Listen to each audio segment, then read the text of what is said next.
My name is Mohamed C, the leader of the National Democratic Alliance, the NDA party of Sierra Leone.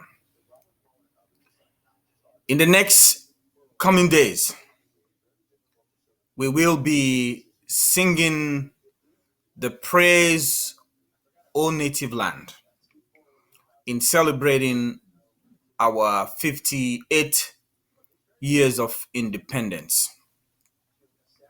We remain grateful to God Almighty for yet another milestone of national pride, the gift of freedom, and the continuous self-determination to show forth the good that is ever in thee. As we liberate our people from crushing poverty and the widespread economic bondage. We are graciously thankful also to those humble patriots and nationalists who fought relentlessly to secure our political independence from colonial Britain on April 27, 1961. Even those leaders who came subsequently, mighty the nation whom they led, and regardless of their political shortcomings and affiliations, have endured to defend and to stand for thy right. And all that we have be ever thine own. Each and every one of us, including countless citizens, have pledged our devotion, our strength, our loyalty, and mighty for our beloved Sierra Leone.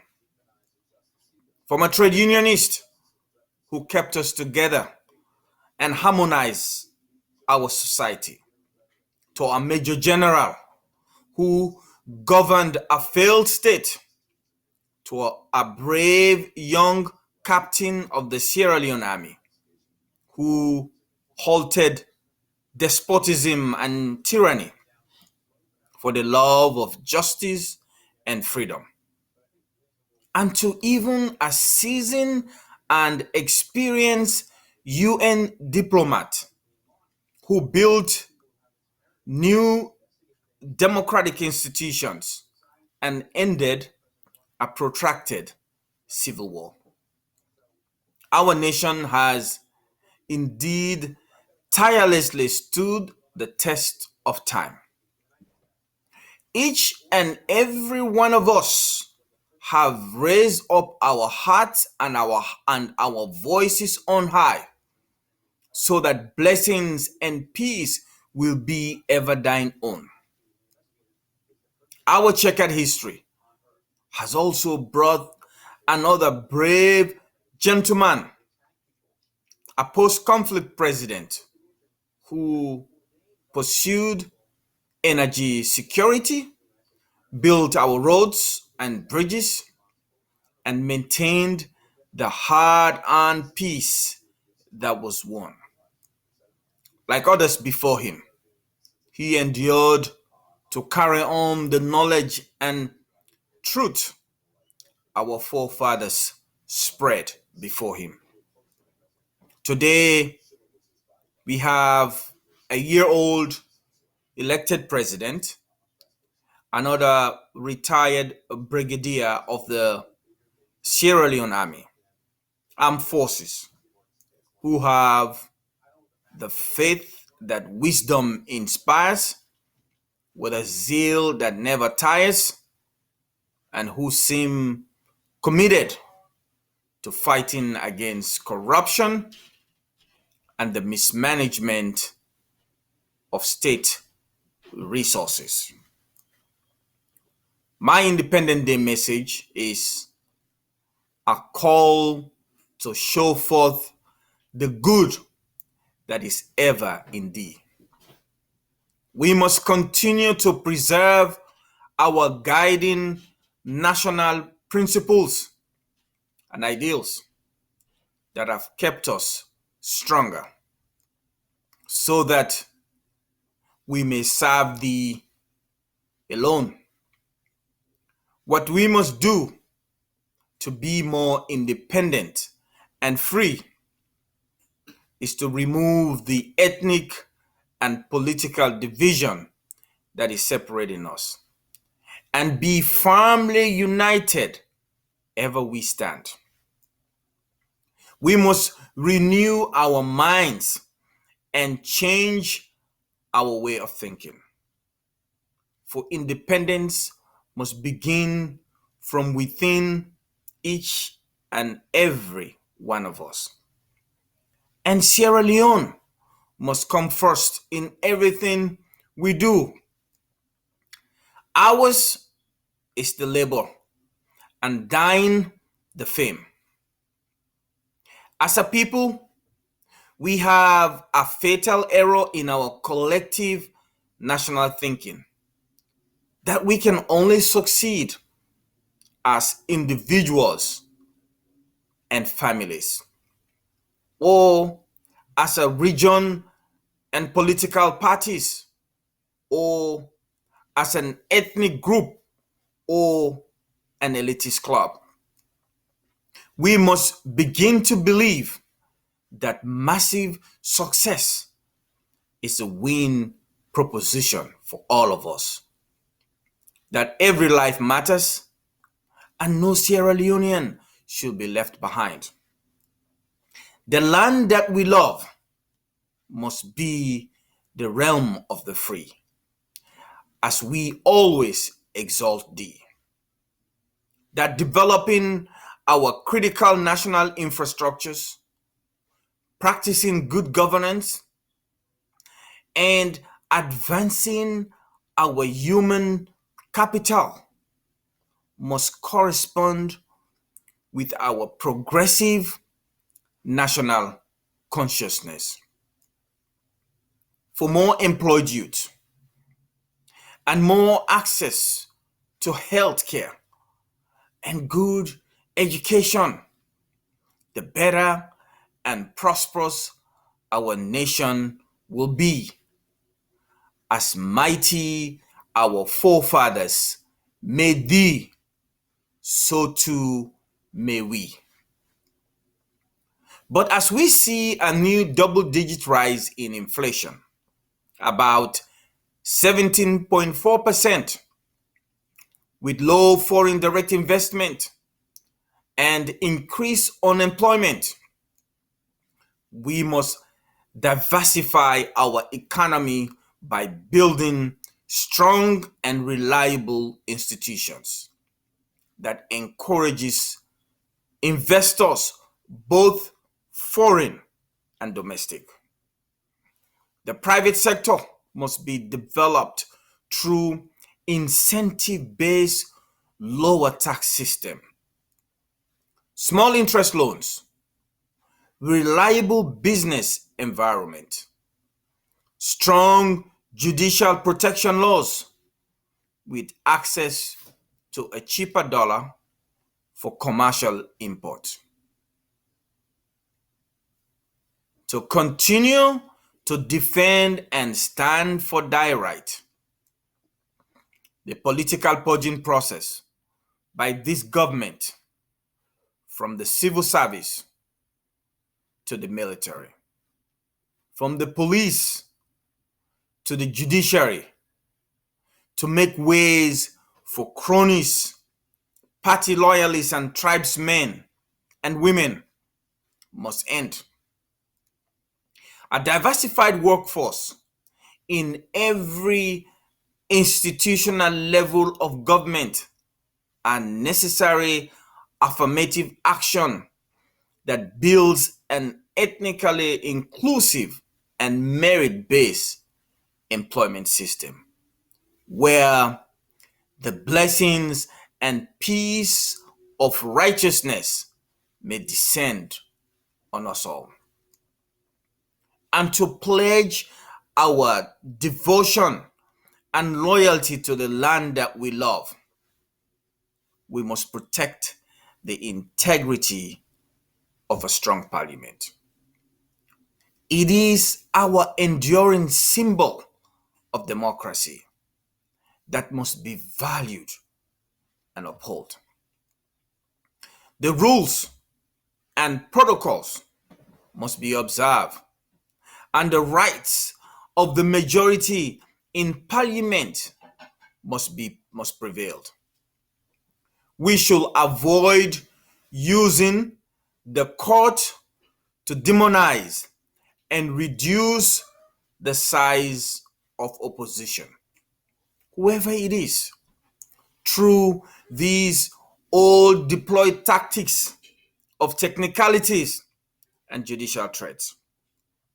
For a strong parliament is a true hallmark of democracy.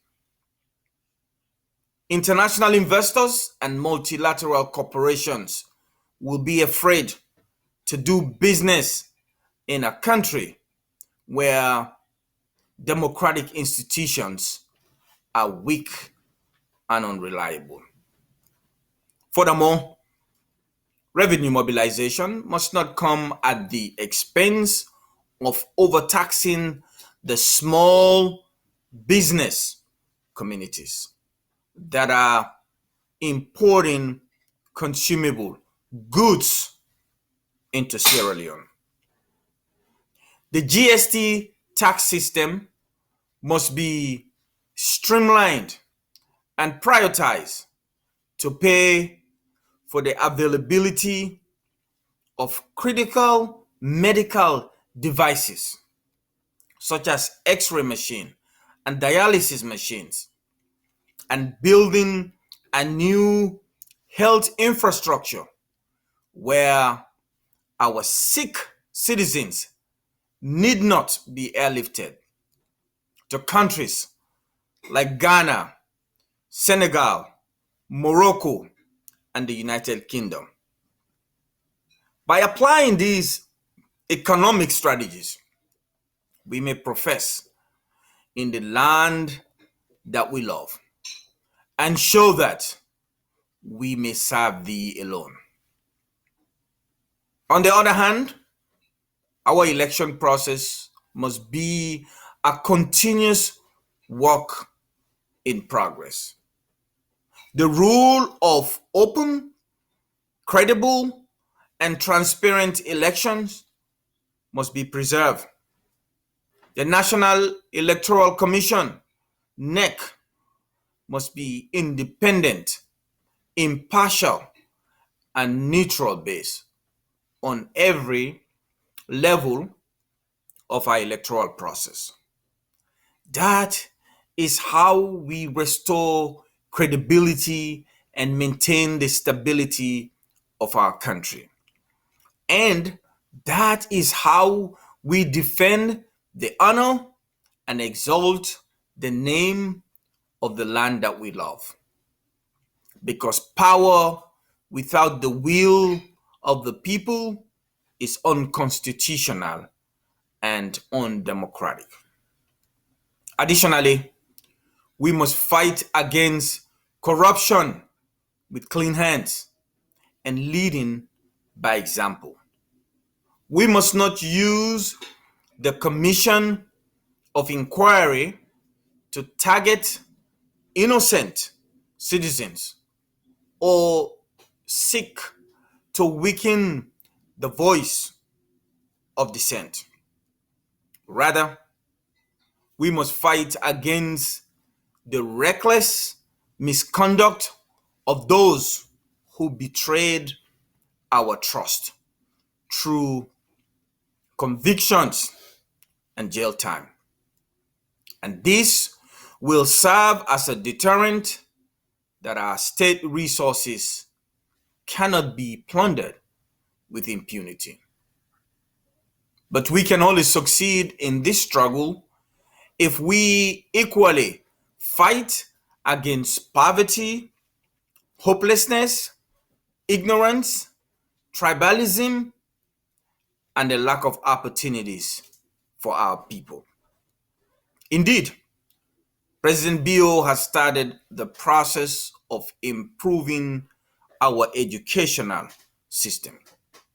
He must keep that going without ignoring the need to build new infrastructures where children, even in our rural communities, have access to a better school, where technology is imported and digitalized into our academic operations, where more vocational and technical schools are expanded and young people are trained with the skills to earn wages and support their families. For the spirit and purpose of independence, it's not merely the pomp and pageantry that comes with it. It is the political, economical, and social determination to be self-reliant and free in achieving our highest aspirations. 1 year is the beginning of a 5-year mandate, and the SLPP government must continue to work harder in moving Sierra Leone from aid and dependency to trade and economic opportunities for all. And so, on the eve of our national celebrations, let me, on behalf of my party and our supporters, wish Sierra Leone a happy 58-year independence anniversary. May God Almighty continue to exalt Sierra Leone and make her the realm of the free. Thank you very much.